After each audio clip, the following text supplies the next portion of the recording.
The November storm battered Riverdale like a punishment. Sheets of icy rain lashed against Martha Williams's window as she stirred her nightly cup of chamomile tea, one of the last rituals she still kept since losing George and Michael in that crash. The house was silent save for the groan of wind through leafless trees. Then, a crash. Metal on concrete. The sound of something or someone outside.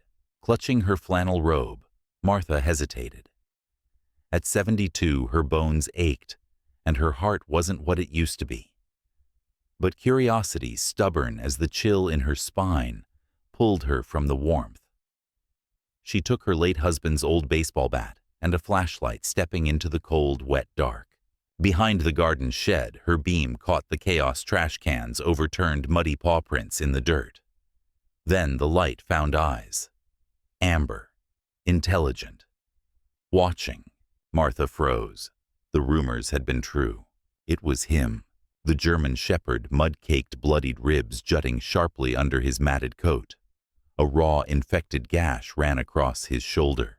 He backed deeper into the shadows, growling low, not with menace, but with warning, fear, desperation. She recognized that look. She had worn it herself in the mirror, year after year.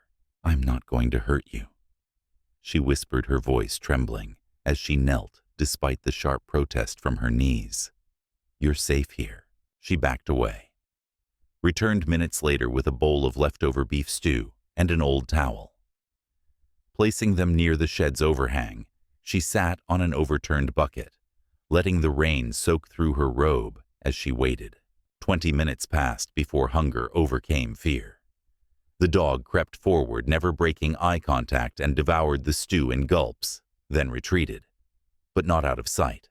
"You need help," she told him softly. "And so do I." That night something shifted. She prepared the old mudroom for him. Blankets, warmth, silence. It took 3 more bowls of food before he limped after her, through the back door. He collapsed without resistance onto the makeshift bed. Martha shut the door behind them.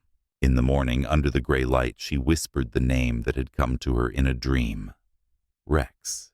He didn't flinch, just blinked, and stayed. Rex slept for nearly 18 hours. Martha checked on him quietly, kneeling beside his battered body, changing the towel beneath his wound, whispering words she didn't know he understood. But maybe he didn't need to understand the words, just the tone, the patience. His ears flicked toward her voice, but he never growled again. The next morning, the town began to whisper. It started with Robert Taylor at the hardware store, then spread to the grocery clerk, the mailman. By afternoon, Martha opened her front door to find Robert and Councilwoman Sheila Peterson waiting, rain still dripping from their jackets. "You took in the stray," Robert said, not as a question but a charge. Martha stood square in the doorway. He was starving, injured. "I wasn't going to let him die in the cold." "He's dangerous," Sheila snapped. "There have been reports growling at kids skulking around homes." He was frightened. "People chased him with sticks." Martha replied, her voice steel beneath calm. "Wouldn't you growl too?" Robert stepped closer, his tone lowering. "Martha, this isn't about sympathy. That dog could hurt someone." Martha straightened to her full 5'2". "His name is Rex. He's staying." She closed the door before they could answer. Back in the mudroom, Rex hadn't moved, but his ears had flattened during the confrontation. He had listened. He knew. "Don't worry," Martha murmured, changing his bandage with careful hands. "They can threaten, but I've stood through worse storms than this." Over the next weeks, healing became a ritual. Martha cooked and cleaned, and Rex, in his own quiet way, began to respond. He let her touch him, let her bathe the wound. He never flinched when she whispered, "Good boy." But trust took longer. Visitors made him retreat. Sudden noises made him tremble. The town's judgment only grew. People crossed the street to avoid her home. Children were told not to ride bikes near the widow on Elm Street. And yet, inside the white picket fence and peeling paint, something grew. Rex followed her from room to room, always close, always watching. At night, he lay across the bedroom threshold like a sentinel. It wasn't love yet, but it was loyalty. And that was more than Martha had known in years. By the fourth week, Martha took a risk. The backyard, once a place she had let fall to ruin, became their shared sanctuary. She opened the gate and let Rex off leash. He didn't bolt. He circled cautious but calm, sniffing soil and corners. When she sat on the porch steps, he lay beside her head, lifted eyes always scanning. It was during one of these peaceful moments that Robert Taylor appeared, arms crossed, over the fence. Still harboring that beast, I see. Before Martha could reply, Rex moved. Quietly, decisively, he positioned himself between her and the fence, his body taut, eyes locked, hackles raised. "Rex, no," Martha said firmly. To her surprise, he obeyed, backing up, sitting down, but his stare never wavered. You see that Robert sneered. One word, and he's ready to attack. "He's protecting me," she answered. "There's a difference." Robert's gaze burned. "You can't rehabilitate what's broken by nature." She watched him walk away, tension coiled beneath his stiff shoulders. There was more there, something personal. She felt it. She just didn't understand it. A few days later, Martha received a notice. Emergency town meeting. Topic: dangerous animal on Elm Street. The community center overflowed. Neighbors who once shared her table now whispered behind cupped hands. Martha sat alone in the front row, spine upright, chin high. Rex, she knew, would not have been welcome here. Sheila Peterson took the mic. For over a month, Martha Williams has housed an aggressive stray deemed a threat by multiple witnesses. We propose invoking Ordinance 15B, removal of said animal. Then Robert stood tall and authoritative in his retired sergeant posture. She's grieving. I understand that. But grief clouds judgment. This dog is a ticking time bomb. He held up a petition with 47 signatures. It felt like betrayal inked on paper. Martha rose slowly. Her voice didn't shake. I've lived here my whole life. You knew my husband. You buried my son. When I needed this town, you showed up. She paused, eyes sweeping the room. I'm asking you now, trust me. Rex was starving. He's cautious, yes, but he's never harmed a soul. He is healing. So am I. From the back, someone coughed. Then Robert again. It's a dog, Martha, not a person. Her reply was quiet, firm. Then why does he understand pain better than most people I know? The council debated. Tension hung thick. Pamela Jenkins, the elementary school principal, spoke up. What happens when a child tries to pet him?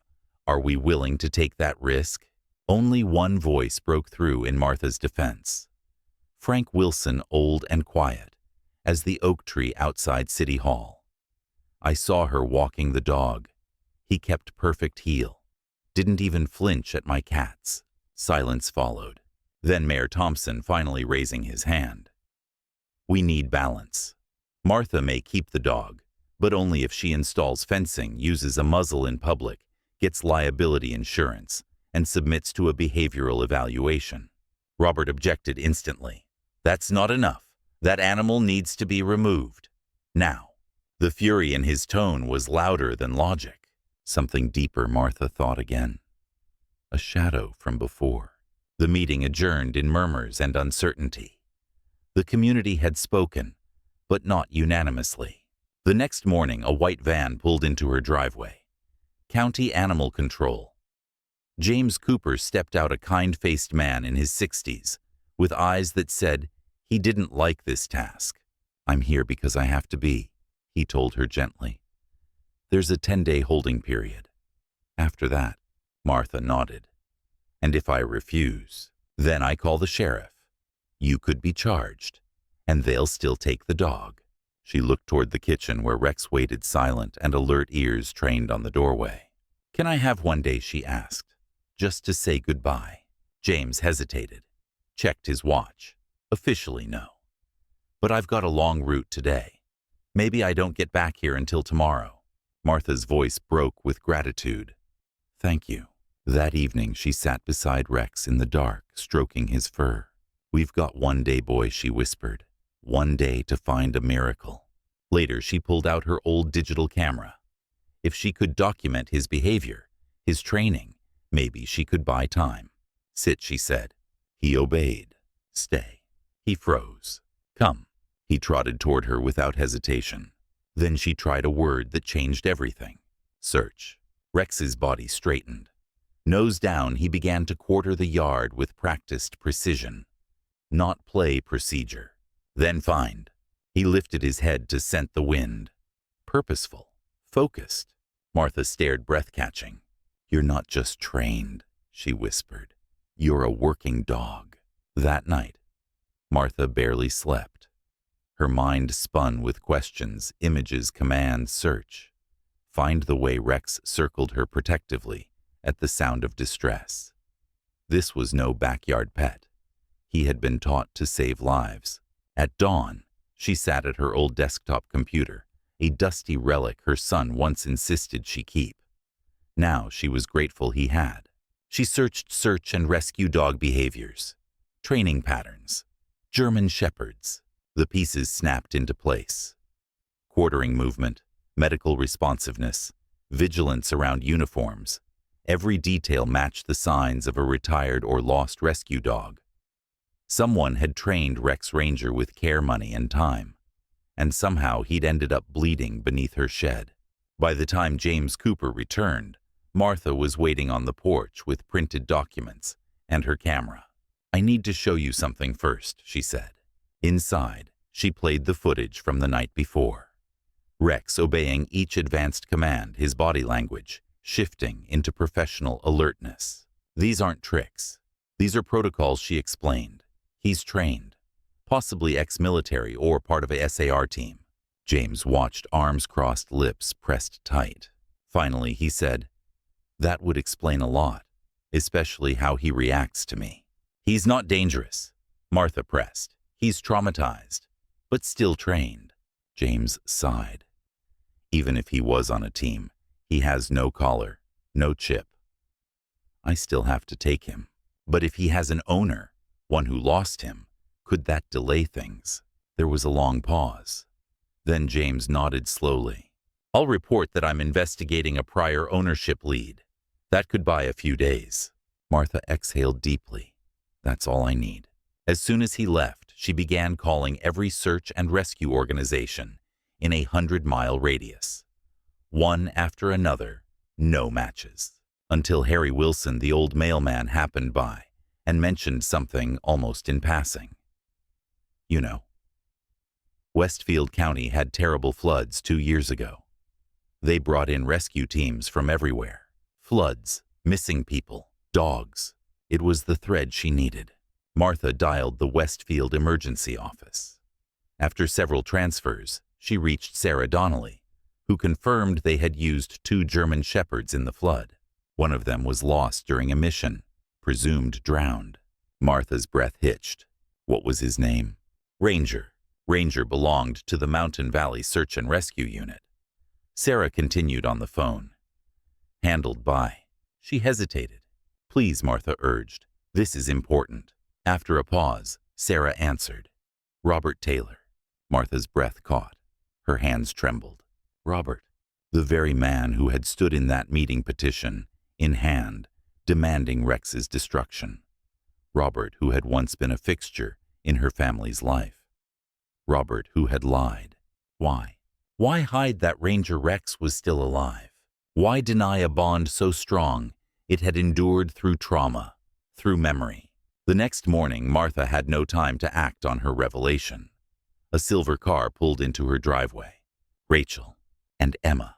Martha blinked, stunned. Rachel's face was tight with hesitation, but her words were direct.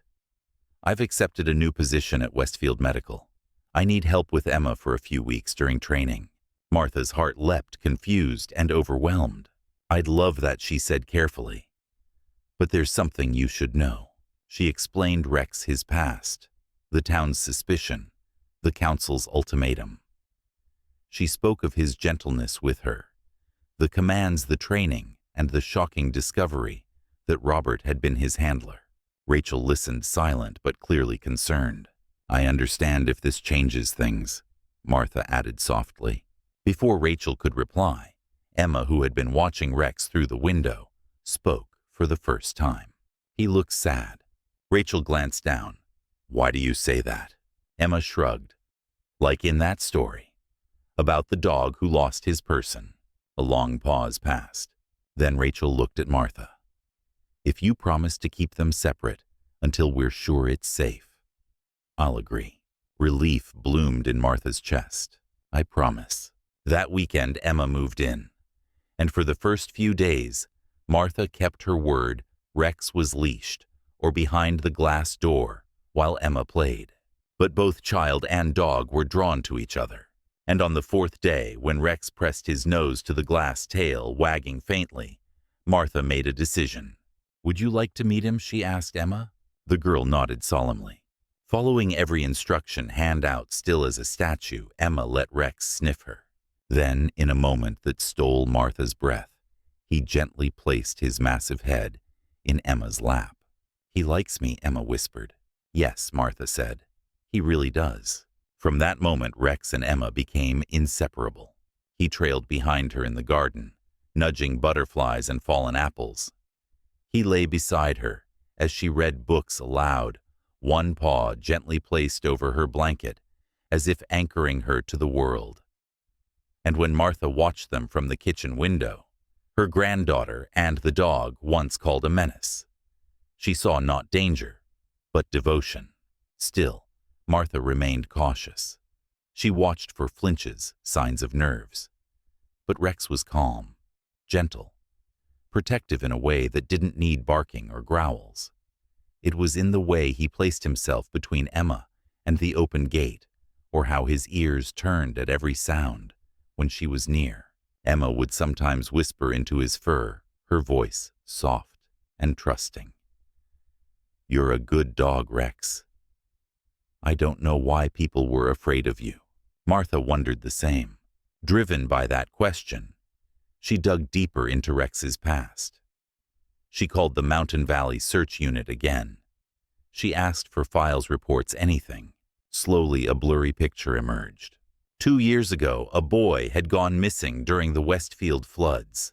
Robert and Ranger were deployed, but the boy didn't survive. And soon after, Robert quit the unit. Said Ranger had drowned during the search, but Rex Ranger was very much alive. Martha had seen him walk straight into the creek without hesitation. No fear of water, no trauma in the shallows. If anything, he seemed most alive when the wind was sharp and the air smelled of rain. She shared these findings with Rachel, who listened with quiet tension. Why would Robert lie? Rachel asked. I don't know, Martha answered. But Rex was never the danger. Rachel nodded slowly. Then let's keep proving that. The days passed in soft golden rhythms. Emma picked flowers. Rex followed her. Martha felt something in her chest loosen, a kind of peace she hadn't known in years. But that peace was not meant to last. Rain came, hard, for days. The creek swelled. Martha warned Emma to stay away. It's dangerous now. Promise me. I promise. But children are curious, and storms have a way of stirring more than water. It began like any other rainy morning. Emma colored at the kitchen table, Rex nearby. Martha busied herself with bills, keeping one eye on her granddaughter. The rhythm of the rain drummed against the roof, a lullaby of ordinary, until silence fell. No chatter, no movement, just an empty room and a forgotten coloring book. Martha called out, Emma. No answer. She searched the house. Panic set in like ice. The back door stood ajar, rain speckling the tiles. Rex was gone too. Outside, she scanned the yard. A scrap of yellow raincoat fluttered on the back gate. Emma's. The gate swung open. Martha's heart thundered as she stumbled down the slope toward the creek mud, grabbing at her feet, wind tugging at her robe. The quiet stream had become a monstrous river, angry, swollen, unforgiving. She called out again. Then she saw them. Across the water on the far bank, Emma stranded. Rex beside her, barking, pacing, vigilant. How had they gotten there? "Stay where you are," Martha shouted over the roar. "Don't move." But Emma's voice didn't reach back. Just the wind and the water rising. Martha turned to run for her phone, but slipped. Her hips screamed with pain as she hit the mud. She forced herself up, grabbing a branch for balance, fighting every inch back to the house. She dialed 911 with shaking fingers. "My granddaughter. She's across the creek. She can't get back. Please, send someone." "Help is on the way," the dispatcher said. But there were delays. Other emergencies. Floods everywhere. Martha hung up and turned to rush out again. Then she heard it. A metallic snap, sharp, violent. The chain. Rex had broken free. By the time Martha reached the bank again, the water was even higher. She couldn't see Emma. Couldn't see. There, through the trees. Emma clinging to a half-submerged log, and Rex barking wildly from shore. Then everything happened at once. Emma slipped. The river swallowed her, and Rex leapt. A streak of fur and muscle, he plunged into the current without hesitation, fighting the water with brutal power. Seconds later, Emma's red sweater broke the surface, and Rex was there, pushing, holding her head above the torrent, swimming with her, refusing to let her sink. He became her lifeline, a dog once feared, now fighting a river to save a little girl's life. Martha ran along the riverbank, shouting through the rain, heart pounding with every stroke of Rex's legs through the raging water.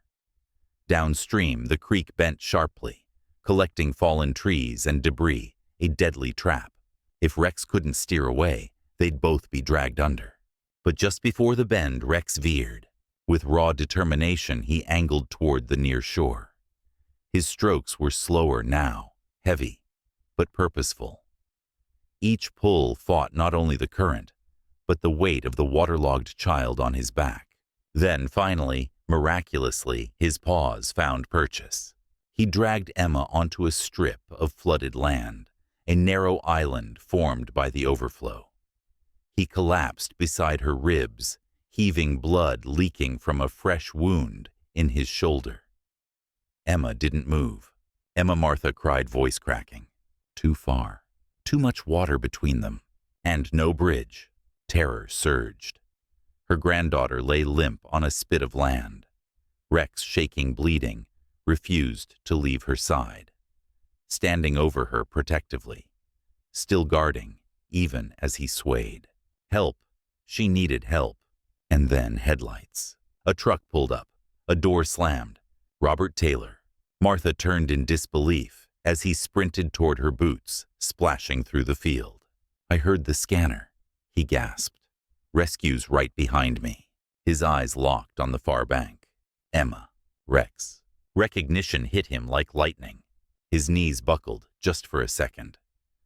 That's my dog." Martha didn't answer. There was no time. Robert stripped off his jacket and boots without another word, plunged into the creek, and began the crossing. On the island, Rex staggered. Blood flowed freely from his wounded shoulder. But when Robert approached, Rex stood between him and Emma, growling, protective. "Easy," Robert said softly. "It's me." "It's okay, boy." At the sound of his voice, Rex paused. Then his posture shifted. Recognition. A whine, low and trembling. His body trembled with fatigue, but he didn't growl again. Robert reached Emma, checked her pulse. "She's alive," he called out, "but weak. We need to get her out now." He lifted the girl into his arms. Rex tried to follow, but his injured leg buckled. He collapsed, blood mixing with the mud. Still, his eyes never left Emma. On the shore, Martha sobbed. She could see what Robert saw too. He could only carry one back. Emma or Rex. Save Emma first. Martha screamed across the water, tears hot despite the cold rain. Her voice cracked with the weight of the impossible choice. Robert hesitated only a second. Then he cradled Emma tighter and began to wade back, chest deep in floodwaters, boots gone, legs trembling. Rex lay where he had fallen, his flank, soaked in red eyes, still fixed on the girl he had saved. Martha's hands clenched over her heart. She had known loss, but nothing, not even the funerals, felt as raw as watching Rex watch Emma leave him. Robert reached the bank. Martha met him, grabbed Emma's small body, clutching her to her chest. She was breathing shallow, ragged, but breathing. "She's okay," Robert said, eyes wide, voice shaking. "She's alive because of him." Behind them, sirens wailed in the distance, rescue finally arriving. But it might already be too late. "Go back," Martha begged. "Please, he won't survive much longer." Robert turned toward the creek again. His face, so often stern, unreadable, was now etched with something deeper. Guilt, grief, maybe love. Without waiting, he turned back into the water. On the island, Rex lay motionless now, still alert, but barely. His breathing shallow, his body giving up. Robert reached him, dropped to his knees. "Ranger," he said, voice breaking. At the name, Rex stirred. Barely. A flick of the ear, a slow blink. Robert's hand went to his fur, gentle, reverent. "I'm sorry, boy. I never should have left you." Then he lifted the dog, struggling, slipping, but refusing to stop. Rescue workers arrived just in time to pull Robert and Rex from the water. A vet among them rushed to stem the bleeding. Martha stood nearby Emma, wrapped in blankets beside her. Rex didn't resist the help. He was done fighting, but he was alive. So was Emma. And when the stretcher passed by, Rex looked toward Martha just once and let his head rest again. Not with fear, but trust. That night, the town gathered in stunned silence. Whispers replaced judgment. The story spread of the dog who saved a child. The dog who had once been labeled a threat. Ranger, Rex, no longer a menace. Now a hero. The hospital waiting room was too white, too bright. Emma was stable, breathing on her own. She'd woken briefly, whispered "Grandma," and fallen back asleep. Martha sat by her side for hours, holding her hand. But her thoughts were elsewhere. Rex, or Ranger. The vet had said the blood loss was severe. The wound deep, tearing through muscle, dangerously close to the artery. They worked on him for over an hour. Martha wasn't allowed in. Neither was Robert. When the vet finally came out, his expression was tired, but kind. "He's going to make it," he said. "It'll be a long recovery, but he'll live." Martha wept. So did Robert. Later, in the quiet of a corner hallway, Robert approached her. His posture wasn't military now. It was human, broken, honest. "I thought he died," he said softly. "That flood. We were separated. I searched for days. I filed the report. They said he was gone. I believed them because I had to. Because I couldn't." He paused, looking at his hands. "Because I couldn't handle the idea that I left him." Martha said nothing. She waited. "I couldn't bring myself to tell the truth when I saw him again," Robert confessed. "It was easier to call him dangerous than to admit I failed him. That I abandoned the only one who'd ever trusted me that completely." "He didn't forget you," Martha whispered. "I know." His voice cracked. "And he still saved her. After everything." They sat in silence. Outside, dawn was breaking. Light slanted through the windows, warm and gold, the kind of light that makes old things feel new. Later that day, the mayor called another meeting. But this time, no one argued. No one held up petitions. They showed photos Rex carrying Emma through the flood.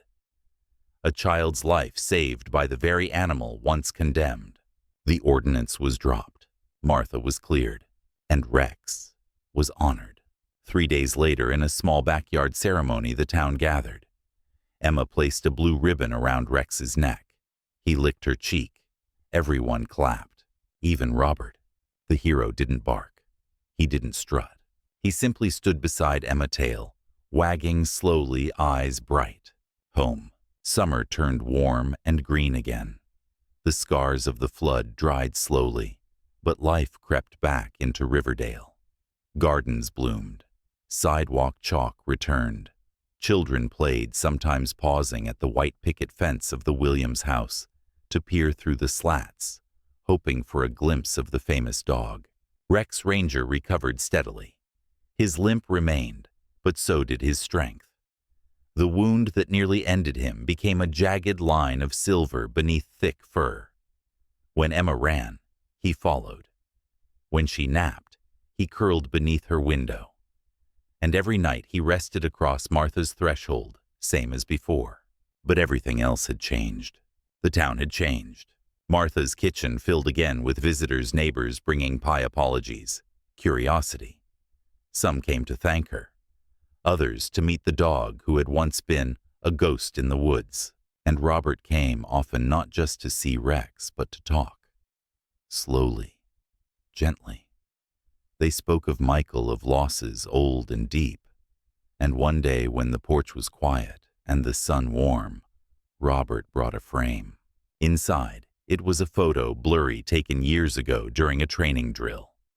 Ranger soaked and smiling his tongue, lolling out, standing next to a younger Robert in uniform. I thought he deserved to have his real name remembered too, he said. Martha smiled. He'll always be Rex to Emma. Then he can be both, Robert said. Emma returned to school that fall with a new story no one believed, but everyone loved to hear. He's a rescue dog, she'd say proudly, and he rescued me.